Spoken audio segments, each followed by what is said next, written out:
Ndabakunda cyane murabizi. Nkunda umunyarwanda ahava agashyika.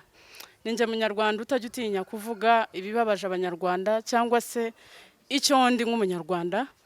muri iki gihugu cya Uganda. Ndenda kugira ngo mbabwire. Impamvu tuvuga nk'abanyarwanda, impamvu duhagurutse nuko twikanze yuko twangwa bihagije, twikanze yuko dutoranywa muri iki gihugu turimo kandi natwe ari icyacu nk'abanyarwanda.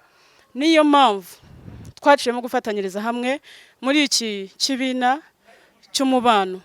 konke kutusasa ng'abanyayuganda ng'abanyarwanda no kushanga ngo abantu abakukira munonga kututwariza kubi abakutureba nibatekateka ngo nubene witu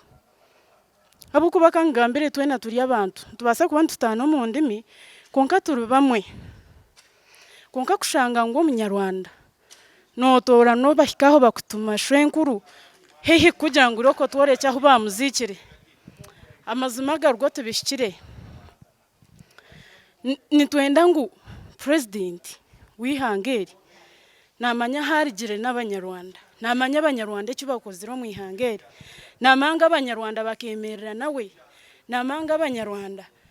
bakarwanira ihangeri konka kushanga ng'abanyarwanda babekizubu kukira abacuri kukira abasudani kukira amahanga gandagari yo mu ihangeri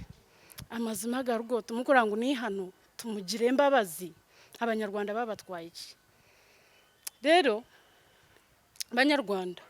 bumva batwisumbuye ikibi kinababaza nuko usanga abanyarwanda babonye chance cyangwa opportunity yo gushika hejuru usanga ari bo bakandamiza kandi abanyarwanda bamenya ry'ababo nimushobore kugirira imbabazi abanyarwanda bari hasi ariko kandi umunyarwanda avuga ngo ijuru ntabwo risakaye